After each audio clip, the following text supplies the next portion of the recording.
MasterCard has their hands in absolutely everything. Yesterday, I was watching an interview with the MasterCard CEO on CNBC. He said, the CEO of MasterCard, that there needs to be more interoperability.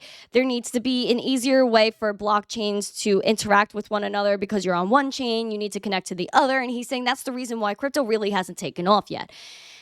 I would beg to differ in a few different ways.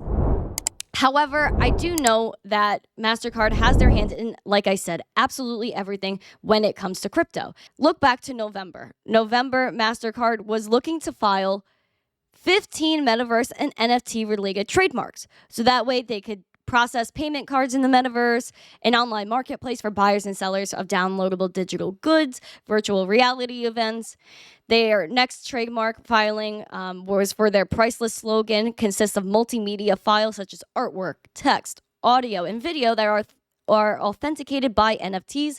Another application illustrates the plans for its red and yellow circles logo to process card transactions used for payment of goods and services in the metaverse.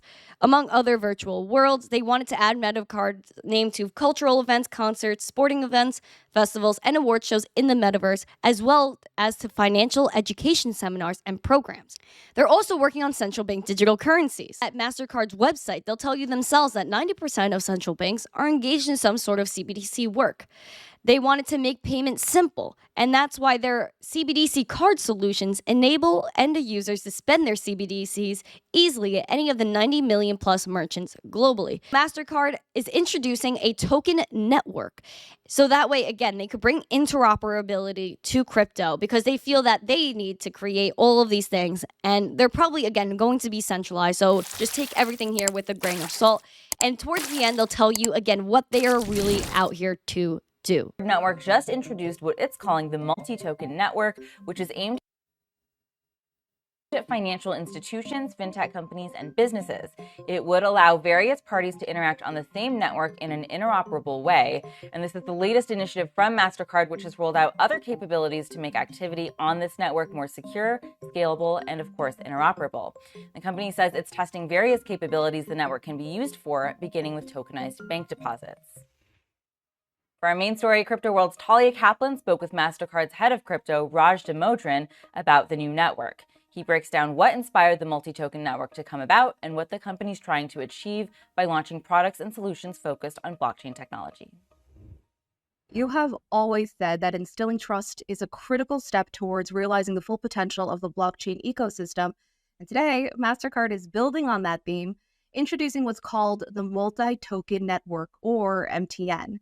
You say that the network was created with the goal of enabling more efficient payment and commerce applications. Can you expand on your vision for this new network? Yeah, absolutely.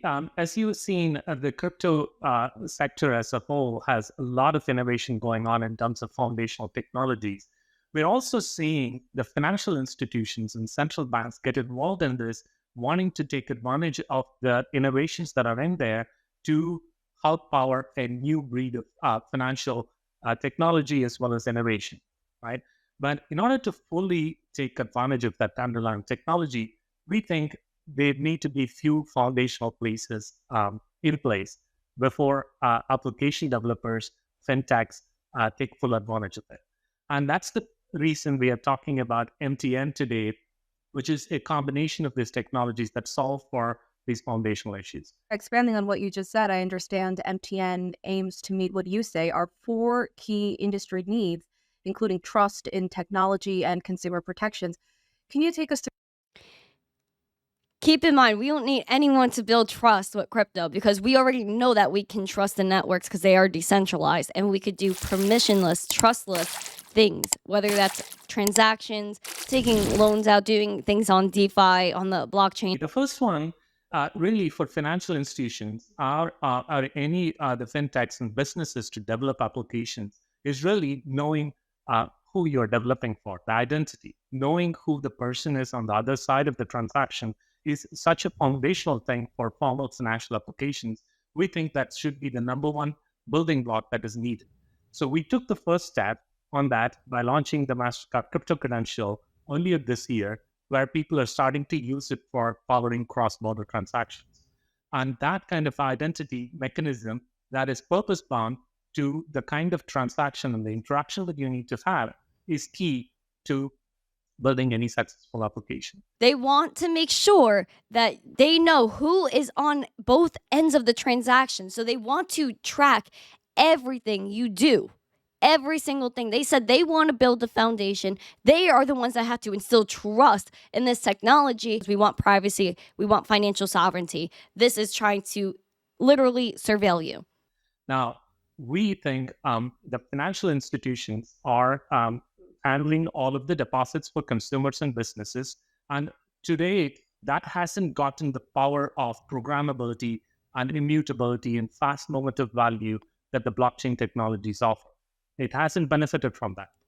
We think bringing that tokenized forms of bank deposits to power this network will help applications to be developed that actually addresses all aspects of the economy, and not just a smaller sector. Right? So that is the second piece.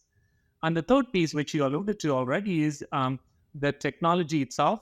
People need to understand how that works and need to be able to trust the technology for it to work with other networks.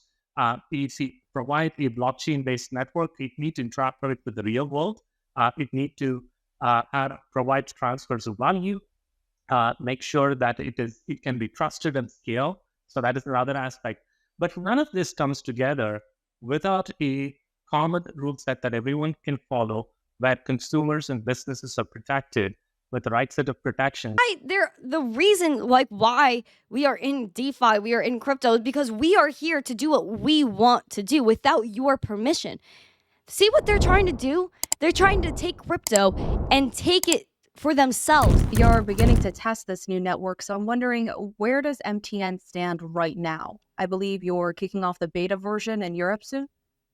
Yeah, so a key to do this is to work with partners in developing the right set of use cases. So last time we spoke was in April at one of the biggest crypto conferences in the world, Consensus 2023.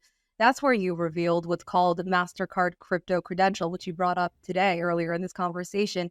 And Crypto Credential essentially established a set of standards and infrastructure that MasterCard believes will help authenticate interactions among consumers and businesses using blockchain networks. Now, here we are 2 months after you debuted Crypto Credential at Consensus. So I'm wondering, how is that service going so far, and what has it been able to achieve? Listen, That's guys. Right. We talked about Crypto Credential at Consensus, and we launched it with a number of partners. They're hard at work in integrating that capability. We hope to get that cross-border transactions live soon. So that is the number one. Second, since then, we've used the capability in some of the work that we've been doing on the central bank digital currencies. In particular, Australian project, Australian Central Bank, Reserve Bank of Australia, wanted to bring their central bank digital currency to the public blockchain to pay for an NFT. So that requires you to KYC the person, identify the person, interact with that wallet using our technology, Crypto Credential technology. So we've been using that, and we're continuing to use it in other projects, including the MTN that we announced today. It is the key building block that will power the identity side of the MTN. What I find very funny here is that they don't understand what crypto is at the core. Fundamentally, what is Bitcoin? A decentralized cash peer-to-peer system. We do not need them for cross-border payments. We don't need them to monitor and create trust in the industry. What? We trust the industry because we know we don't have to rely on people like MasterCard. It's decentralized. That's the whole point of DeFi, so that we don't have to give up our digital identity to you once again. So that if you are in the metaverse, they KYC, they know exactly what you are spending your money on, exactly where you are, exactly who you are in the digital age is all being taken, capitulated. And it all ties into CBDCs. Now, everyone hears about MasterCard. Oh, they like crypto. Oh, they're getting their hands in the metaverse. Of course, because it's a smart move. If I was them, I would probably get into crypto too because I know it's the future. And if I don't get in, I'll be left behind. Why not try to jump in now and take advantage of the people that don't know what the space stands for, what it even is? It all ties into CBDCs. It all ties into control. All of this is going to be on MasterCard's permissioned blockchain, which is built on Ethereum. Make sure you guys take a look at MTN, the multi-token network, by MasterCard using their MasterCard Crypto Credential, which is a tool that will provide all of the KYC information and track you and take away all of your liberties. That's what it is. He said it right there, Raj. It leads right up into a CBDC, and the CBDC takes all of your rights away. Doesn't give you anything. There are no perks. No perks to a central bank digital currency. Let me tell you that right now. You don't get to have power anymore. You don't have your money anymore. You don't have your rights anymore once there is a CBDC. But you have all of your rights. They're enhanced. You're given more power with something like Bitcoin. And any cryptocurrency that you keep in your wallet, do not connect any wallet to something like MasterCard Crypto Credential. Do not do that. Go back to TradFi. Go connect your Gmail account if you want to do that. We need privacy. Do not give up your rights for convenience. We've done that way too much in the past, and we will not continue when we have a choice right now to change the way we write history.